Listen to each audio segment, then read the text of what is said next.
Okay, Mr. Stewart on item 7. Mr. Chairman and rest of the board, a bit of house cleaning first. I know my phone rang off the hook all day long yesterday about a fire we have up on Raymar Street in a landfill that actually we established back during Hurricane Ivan. It's a C&D pit. It's not really a landfill. It is on fire. It is not under control as of this morning. And as most of you know, or some of you know, Westgate School is up there, and we're real concerned about the air quality with Westgate School. Our folks are up there. A man named Mr. Don Hodge owns the facility. We're on top of it with him, and I hope to have a better result for you as the day goes on. This thing has been burning now for a few days, and if you know a lot about landfills, this is not unusual. We've had this happen before at our own landfill. When you put C&D in the ground, it ferments itself, and it has combustible natures over a period of time. It doesn't need a match to strike.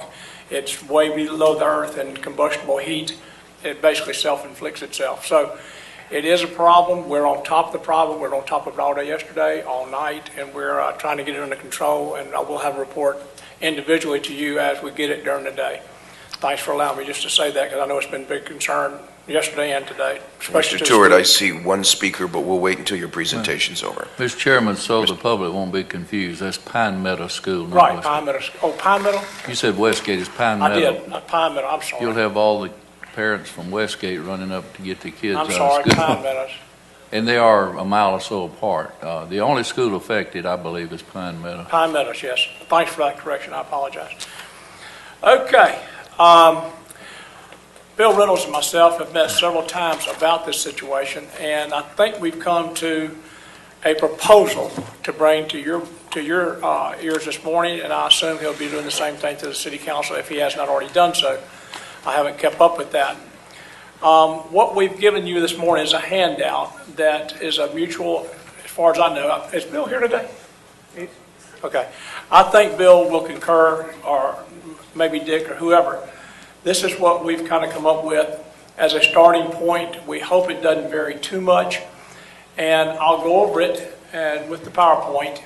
And if you will, kind of jot down your questions, or I know we've got some speakers probably want to speak to it. Keep in mind, as Commissioner Valentino said, this is an historic day, so I'm sure there's going to be some questions. There's no perfect document, and we'll go over them as the board wishes. Governance. I'll start with a 5-member Board of Governance serving staggered terms, 3 appointed by the County Commission, 1 appointed by the City Council, and 1 appointed by the Mayor's Office. Second part of that. To establish the staggered terms, 3 of the first appointees will serve an initial term of 3 years. 2 of the county appointees and the mayor's appointee will serve the initial 3-year term. Board members may only serve a maximum of 2 consecutive terms.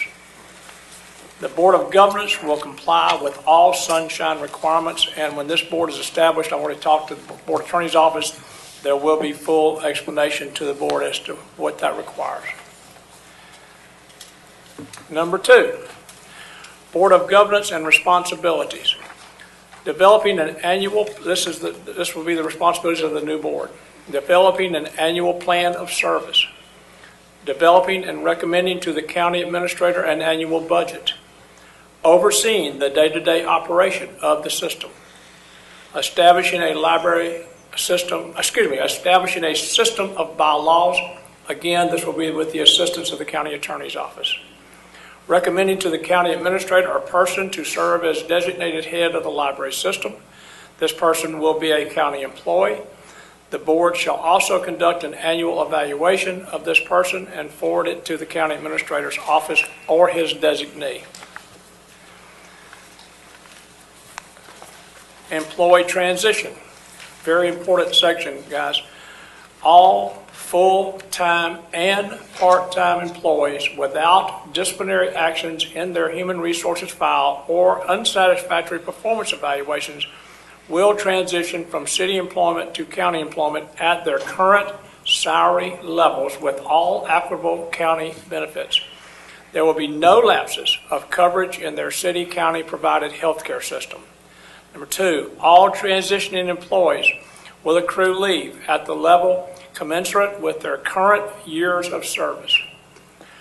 Number 3, all employees eligible for retirement benefits will join the Florida retirement system. Employees participating in the city's pension plan will have this benefit frozen and will transition to FRS. The county, number 4, the county will piggyback off the city's staffing contract to continue the employment of all libraries' current contract employees under the same terms and conditions. I should add into there, that'll be a recommendation of the Board of Governance where those are continued or not continued. Next page.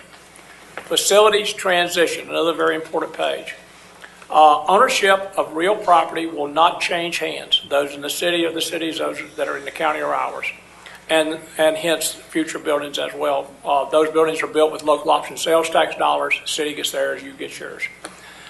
Cost of maintenance and upkeep of the library facilities will be paid by the MSTU, and I should have added and provided for by the county staff.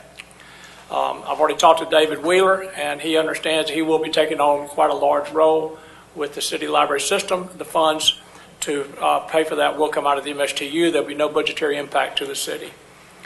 In the case of co-located space shared for multiple purposes, cost will be prorated on a square foot basis. Hence the new one that possibly is going to be co-located at the new park, where the movement go. But the one that just broke ground, that's supposed to be shared space. I don't know what's going to happen there. Shared space where, George? Facility. George, shared space where?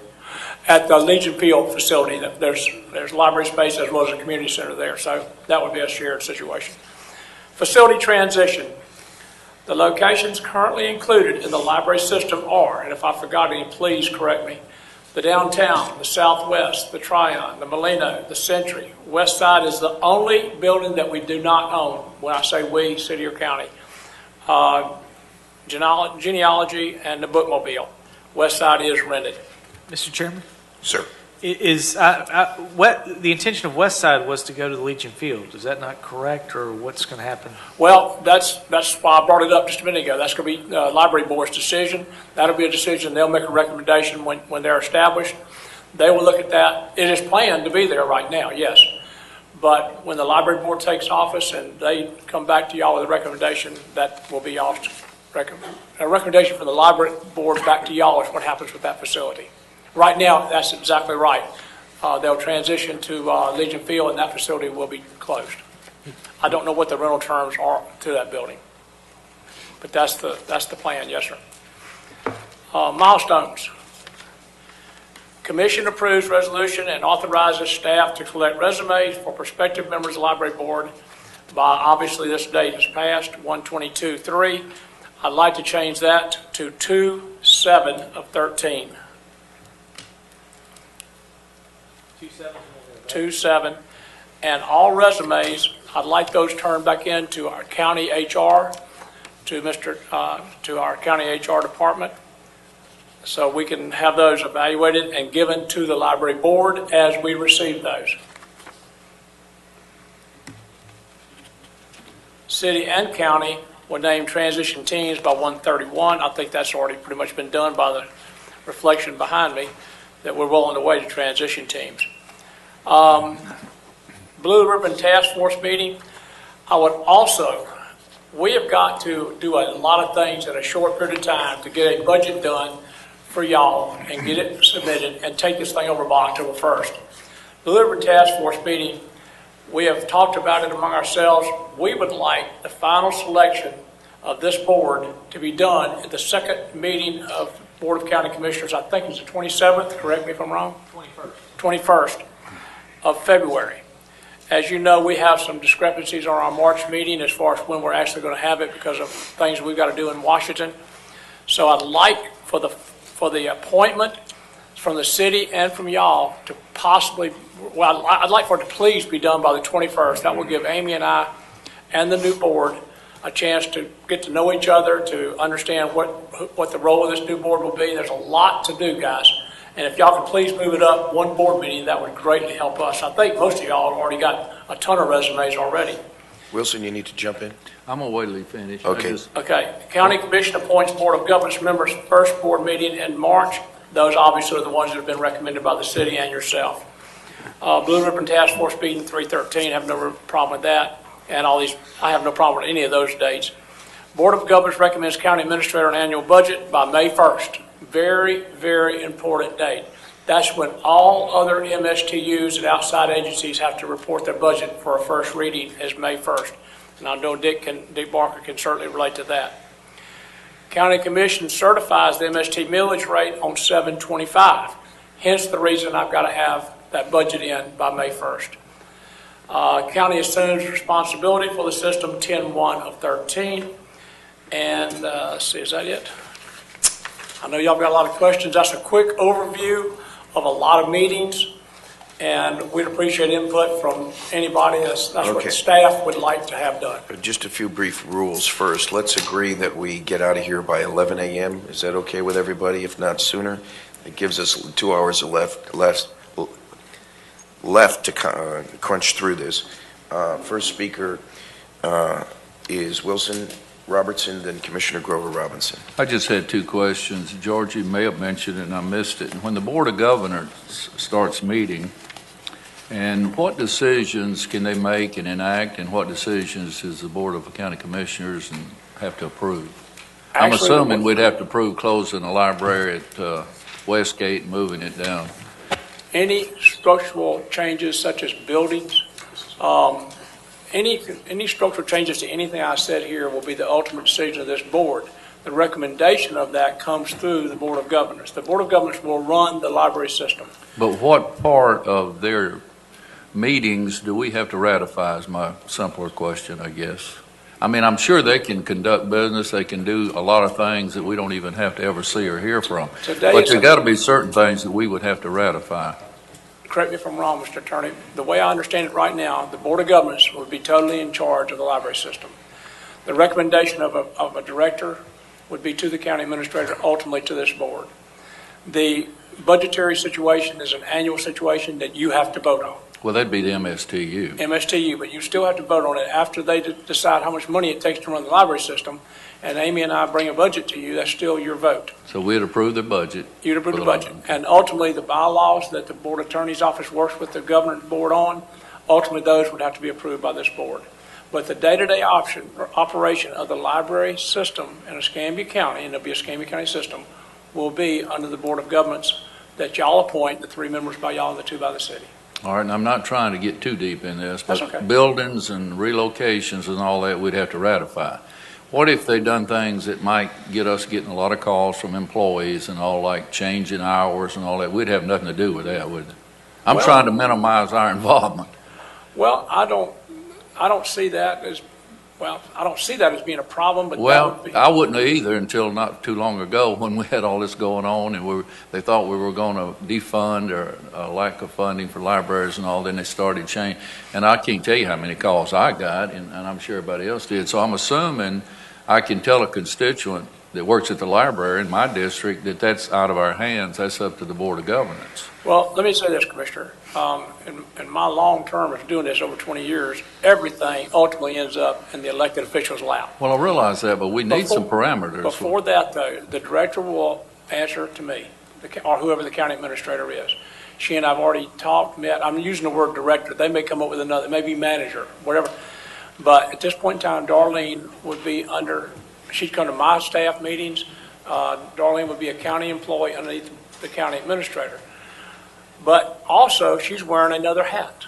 Darlene's got to report to the Board of Governance. And she's got a tough job.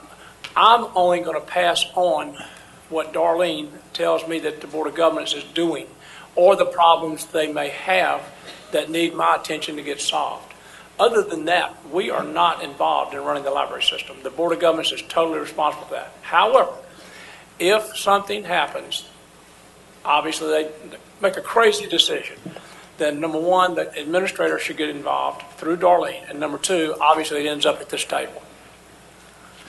Commissioner Okay, May. my last question. Go ahead. Sorry. And I'm through. The other thing that rung a bell on the MSTU for funding buildings and maintenance, The city would be made whole through the MSBU for any additional cost or whatever. Now, when it gets to the county, as far as facilities in each city and county, the maintenance of those facilities that come under David Wheeler, all of them, city and county buildings, will he get funded additionally out of the MSBU rather than the general fund? There would be no general fund dollars in the library system No, whatsoever. well, let me rephrase. Say, when his budget's being prepared, he'll have all his normal budget items, and then he'll have additional budgeted items coming out of the MSBU. Exactly. It'd be a separate fund. But it will be identified for us when we look at the budget to know what's coming out of the MSBU and the general fund. By library. For the library, I understand. No, it'll be by library. Per library will be a Per maintenance library, cost. okay. Yes, sir. It'll be a broken down, detailed budget that we present to you by library. A lot of that's based on history. We will also, I assume, and if I got anything to do with it, we will, establish a capital fund. That capital reserve fund is for things that go out, air conditioner units and this type of thing. Keep in mind that the MSTU is funding library systems. I understand. So we need to set aside, in my opinion, a reserve for things of that nature to happen. Obviously, if we have a disaster, that's a different story. But all that will be under a separate fund underneath David Wheeler, and we get 100% of the MSTU funds back into the county, and those monies will be spent on libraries or the operation of. And we got to remember, if I recall, Commissioner Robinson, I believe, suggested this. He and I and everybody, I think it was unanimous for an MSBU line item for libraries. I'm fine with that. But I think we promised the public we'd roll the millage back appropriate to the amount, right? Yes, sir. That's already been established by, in fact, the board meeting before I came on board, y'all did that. I think Grover Robinson or somebody made that motion, or Commissioner Robinson, excuse me. But nevertheless, I think that has already been voted on. I don't think Commissioner May or Commissioner Berry were here, but I assume y'all agree that the millage would be rolled back. Right. We cannot force the city to do that. That's got to be a city council vote, and hopefully they would do the same thing. They can answer for that. But if we go a half mil, 1 mil, 3/4 mil, whatever the mil for MSBU, we're going to roll the millage on general revenue back that exact amount. And in subsequent years, if the library situation changes drastically, the budgetary requirements, that MSTU will be adjusted once a year by this board. Good.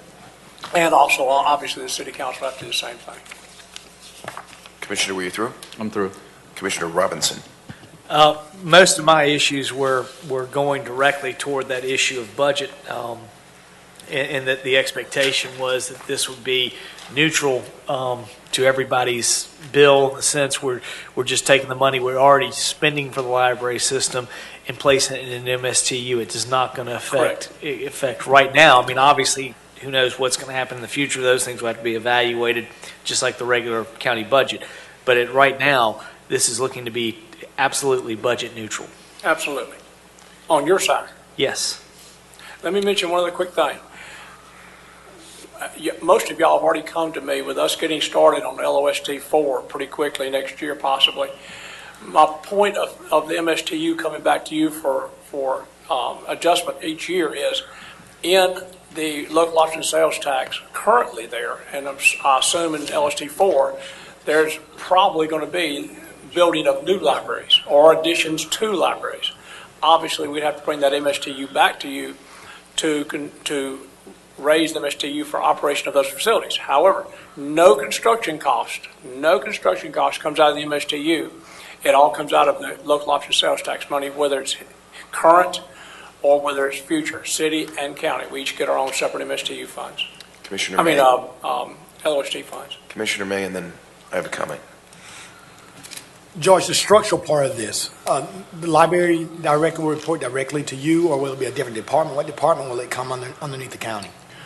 Commissioner, at this point in time, there's not really a department other than their manager, director, whatever they call Darlene, will answer to the county administrator on our side of the fence more as an information of what's going on with the libraries. She or he would come to our Monday morning board meetings, department director meetings, and she would be part of the team. She'd be part of our team on our side of the fence.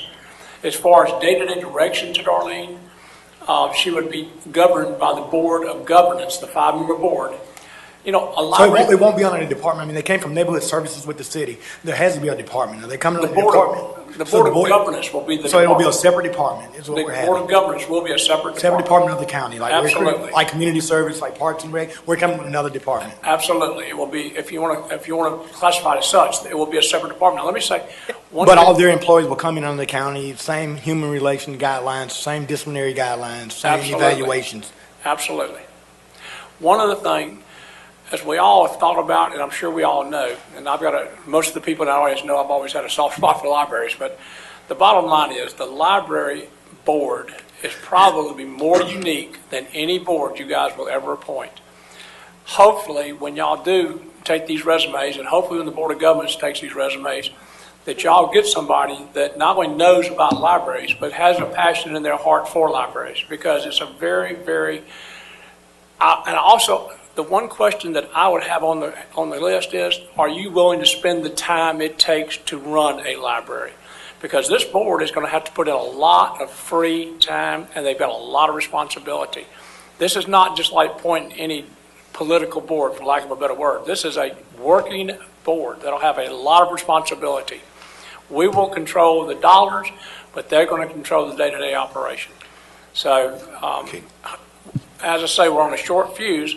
Most of you have already given me names, and of course that's a political decision, not an administrative decision. But I hope the city understands how quick we need to get these people on board, get this thing organized, because there's a lot to do in a short period of time by October 1st. And so what you're saying, George, what I want to make sure we're not creating another level of bureaucracy that we don't need. If we're creating another library department, when we have other departments that it can fall underneath, I mean, is this a smoothest transition in your opinion?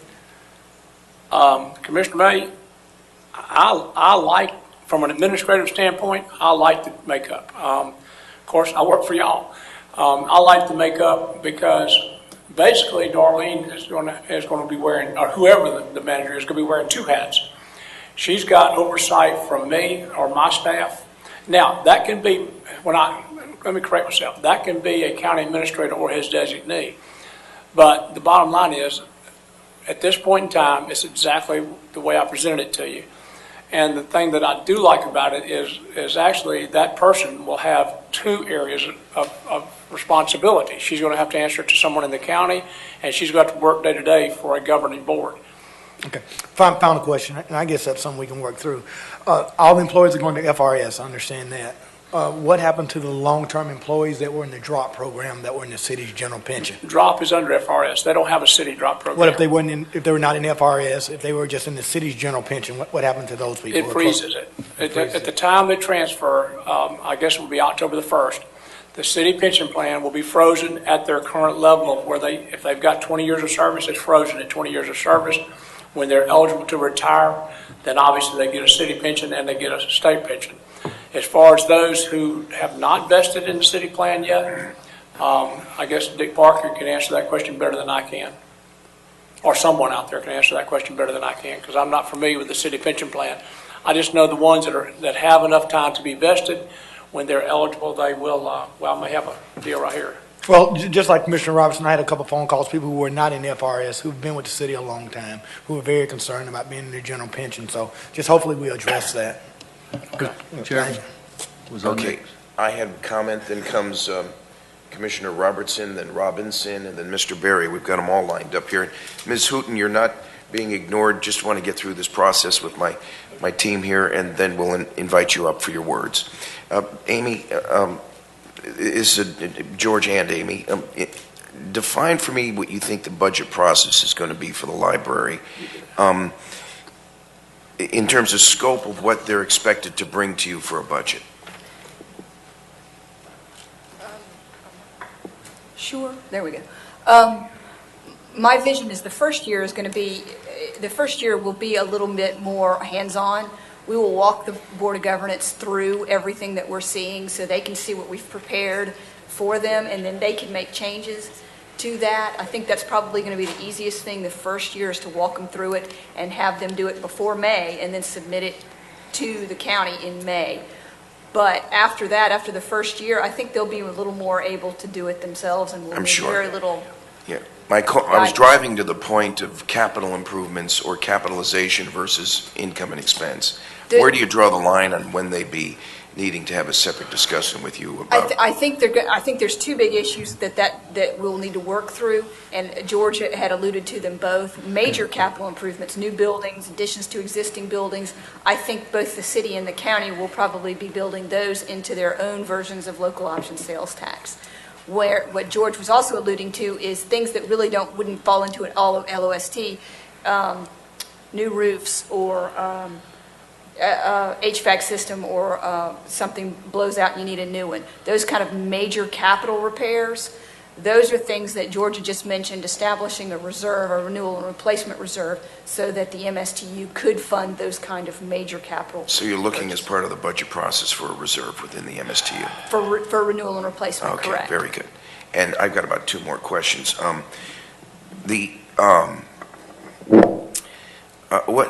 This doesn't concern the library folks. We're trying to help them out, but it does concern the county and should concern the city.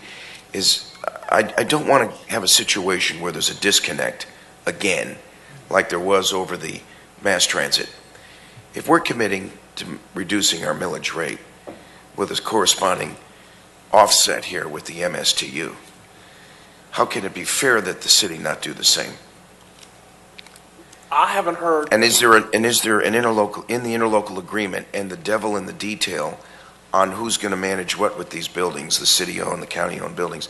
Have we addressed what happens if they're not reducing their millage? We didn't intend to get into this where, again, it's the have and the have-nots again, where some of us are going to be toeing the line, as we do often here in the county, only to find out other constitutionals are giving raises that we didn't know about, inconsistent with the way we're doing it. I don't want to set ourselves up for failure where we now have silence on the issue of the city being able to not reduce their millage rate correspondingly. The taxpayers within the city limits are disadvantaged by that. Commissioner, after that speech, I wouldn't vote against it if I was a city employee. As far as I know, Mr. Reynolds and I have discussed this. He doesn't have any dissension on his city council that he knows about to reduce millage. They know what we're doing. Y'all made it very public that y'all are reducing it as revenue neutral. I can't imagine the city not doing that. As far as the buildings, after you give me direction today, I will immediately get with our legal staff to have an interlocal agreement brought back to you as soon as possible that governs what you just told me. Commissioner May was sort of our point person with regard to politics with the city, and I'd appreciate it if the two of you communicated on that to make sure that that's accepted. Absolutely. Well, as Ronald Reagan once said, trust but verify. I want to see some proof in there that shows that they're playing ball the same way we are. Commissioner, I'd be glad to do whatever you ask. Okay, and my final question is, the board members of the library, what's our feeling about getting them paid? Do they need to be paid in addition to the library director, or is this going to be a voluntary appointment? Like I wouldn't go there. Well, It's set up to be well, you know, we're doing it at Santa Rosa Island Authority, and one arguably would say that's a different structure, but it's similar. But I'm just asking, I'm throwing it out there. It's not in the program at this point in time with the city and county for them to receive any enumeration. Okay, and that was all my questions. Next speaker, Commissioner Robertson. Mr. Chairman, I had a question raised when George keeps referring. It might just be a terminology, but I think you're going to scare everybody from serving on this governor's board. You should keep saying they're going to do the day-to-day operation. I would see them as a once-a-month meeting to set policy, and they're not going to be involved in the day-to-day, are they? Correct, and that is bad terminology on my part. They will set policy. That's the word I should have mentioned. They will set policy to be carried out by the manager and our director and her staff. And I can't see them being involved more than 3 or 4 hours once a month in a meeting, can you? Well, I would hope that they wouldn't be, but that would be up to the board. I would think the board would establish some criteria themselves, but I would think that Darlene and her staff are doing a pretty good job right now. I would think the last thing that they even should think about is getting involved in the day-to-day. In fact, if somebody comes to me to be appointed, and they want to go over to the libraries and, you know, and be seen as a day-to-day involvement, I'm going to scratch them off the list. Well, quite frankly, y'all don't get involved in county government on a day-to-day basis. I would certainly think they would take y'all's lead and not do so. Yeah. But, Well, you kept referring to it, and I didn't want to personally misunderstand and then have a misconception out there that the governing board will be involved in day-to-day operations. That would be a nightmare. they would have authority to vote on things among themselves in their board meetings, such as purchase of equipment and this type of thing. But like I say, they, no more than we can go around to a department and see something we don't like and try to make a change on a day-to-day basis. Correct. And I guess the word is policy I should have used. I apologize for that. No, The only thing is, you said earlier about how involved they're going to be, and they better realize they're going to dedicate so much time to the point. And Gene's ready to pay them to. I just don't. Wait a minute. I wasn't ready to do anything. I'm just throwing it out there. Because Mr. Robinson, that was my point in seeing where you creating another department, and that I was reading into it. The library is a policy-making board. So just the clarification. I mean, I didn't want to create another department when we have enough departments. Yes, they're not a department. No, they may be called a department, but they're not a day-to-day department Absolutely. like we have out here. By law, it's truly a division of government, though. When I list departments underneath the county administrator in an organizational chart to you very shortly, I'm doing that. A library system will be one of the county administrator's departments. The library board has the policy-making authority of that board, of that department. And I will plainly state that. They are a policymaker only. Thank you, Mr. Robinson. Wouldn't it Mr. operate Bay? similar to our planning board? You know, the planning board meets once a month, and they approve or disapprove what they hear from a department of planning, but they don't do any day-to-day. I would refer to it more or less like the planning department myself, meeting once a month, or we're not going to get anybody to serve. Okay, Commissioner, I'm sorry, George, hold on. Commissioner Robinson. When this initial board is appointed, then they will decide how many times they meet. That's going to be up to them. They got to elect a chairman and such. If they've got transition issues or whatever, I would hope they would address that to me or my staff on clarification of things that we don't cover here today. And I'm sure there could be some more that I missed this morning. This is a first draft of this thing, guys, so we're throwing it out there, but we're on a short time frame. Commissioner Robinson, Commissioner Berry, and then Ms. Hooten, make your way up. Go ahead. Commissioner, and I think Commissioner Robertson covered some of the things that I was, as it was coming through. I see this very much, and while I very much appreciate, I think you're going to look for people who are passionate in the library to get involved and give their time. And while I appreciate that, we have several boards that do that.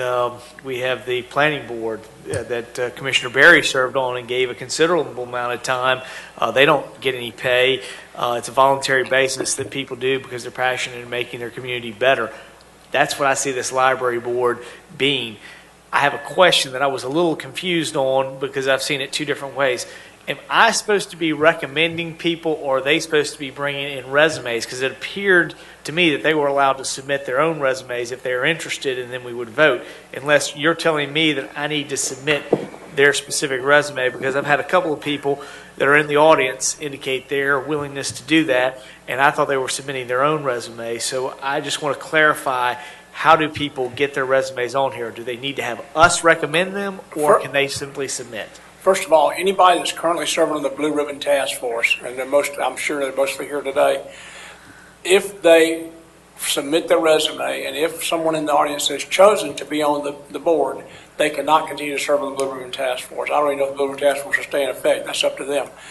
Number two, the resumes for your 3 appointments are to be submitted to my HR department. And By me or by them? By you or anybody. At this point in time, anybody can apply to be on this board. If they want as former library board members to be on this permanent board, they need to submit a resume just like everybody else. But they can do that. They don't have to submit it to me to submit to you. Correct. Okay, that's all. That's all. Correct. I was curious. I'm sorry. Correct. I'm trying to understand whether I have to submit the resume or whether they can submit the resume directly to you. Either one, but ultimately they got to get back to me so I can get them formulated and get them to you. Okay. Well, Because this is a little bit unusual. Unlike the planning board and whatever. That's right. You're only going to have 3 members and there's 5 of y'all. So I've got to get this list to y'all. Then I would suggest we have a committee of the whole or some method. We got to come up with a method of how you're going to select these 3 members with 5 of y'all. we haven't addressed that among yourselves yet, so I wish you'd be thinking about that too. I think, I think if we look at that method, we go ahead and we'll have 2 appointees or 3 appointees. I would say everybody gets a chance to write down 3 people's names. If you get a majority of votes, in other words, you've got, have something along those lines, because there's no way you're going to get over 3 members, and then if you don't have a majority, then we have to put the other balance into there. So there's some type of rolling average that could be done that way. If somebody ends up getting a name and they get votes from all 5 of us, I mean, that's a person we need to put on there. So I mean, I think that would go a long way toward understanding, as far as how we do that. But I think that would be one way we look at how we do. And unless there's a tie, you got to have a majority of votes. You've got to get at least 3 votes to be able to get on there, and then set it. I think we could work with the county attorneys, Charlie. We could work some kind of method of us to be able to make those votes, because we have the same thing with the restore. We got to elect 2 people. And the same thing's going to happen out of that. So however, it's kind of good timing, because we're going to have to go through this twice. So we might as well have some good rules to how to select somebody out of a multiple of applications. Have at it, Charlie. Thank you, Commissioner. I mean, the suggestions that George made, either discussing it at a committee of the whole or a board meeting, is fine. But all of you have to agree on 3 appointees, and those will be the 3 appointees. Well, we don't have a whole lot of time. We only have one committee of the whole before really we need to get started on both these boards. The restore people, we got to get going on that, and then we're going to have to do this library by the second board meeting of February. So I don't see a whole lot of committee of the wholes that are. I mean, only the February one is all we've got. We could ask George to submit 5, 7 names, and you can vote on the 5 or 7 names, however you want to do it. George, could you have that for that meeting in February? Absolutely. Okay, let's agree to that. Absolutely. We have no choice, Commissioner. I know. And I hate to say it's a fast track, because I know I've heard a ton of names. I know y'all have heard a ton of names, and I'm sure these folks behind us have got a ton of names. So I don't think it's going to be near as difficult as you think. I think they pretty much have got resumes ready to come to us as well as the city. Okay, Commissioner Berry is next, then Commissioner Robertson, then Ms. Hooten. Yeah, quickly, one for the administrator. What I would ask is that we have and it's similar to what I perceive the at-large nominations for the VP committee are going to happen. We're going to know all the appointed seats at the time that we're making decisions on the at-large, and I would ask that at the time that we're making the decision on our 3 at-large for this board, that we know the city appointee and we know the city council, or the mayor's appointee and the city council appointee. That helps us make a decision, in my opinion. I do have a few other questions, Mr. Chairman, but I was hoping to hear some of my questions may be addressed by whatever type of comments we have from the stakeholders in the crowd. You're welcome to invite anybody up you feel it's germane to your questions. First, Mr. Robertson, then let's go to Mr. Berry on that.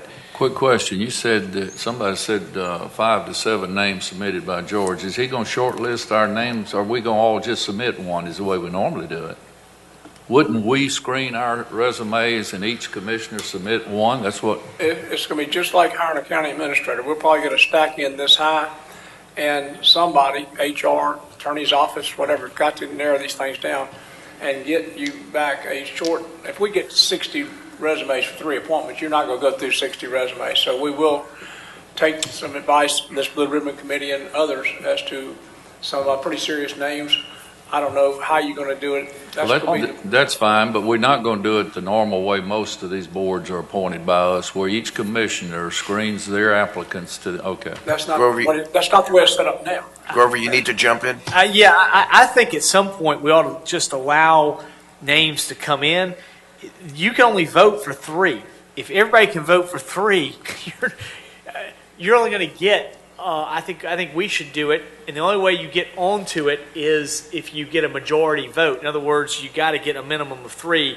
What you're going to see in there is who ends up getting it, and then from there that will cull a significant number of names, because at max, if you had 60 applications, you could only have 15 people nominated. That's if somehow we didn't duplicate on who we voted for. So I think we're making this more complicated than it needs to be. Certainly I don't want to discourage people from bringing in their names, but all we can vote for are 3 different people, and it's more than likely that somewhere along the line, as we begin to cull this thing through, we'll cull it. If nobody gets any votes, then I think that begins to cull a list, and we just need to figure out how you establish a majority in what priority, and that will allow itself to begin to push those applicants that at least have some commonality between the 5 of us to move up. I think that would be a much better way to do than ask the administrator to cull out a bunch of names. I mean, I want as many that are in there that are going to do it, but each one of us can only vote for 3 of them. But if he shortlists them, there'll be names we never see. That's why I don't want them shortlisted. That's why I don't want it. I don't want it shortlisted. I want to see all the names, and each of us only get to vote for 3. And the board itself will cull a lot of the names by doing that.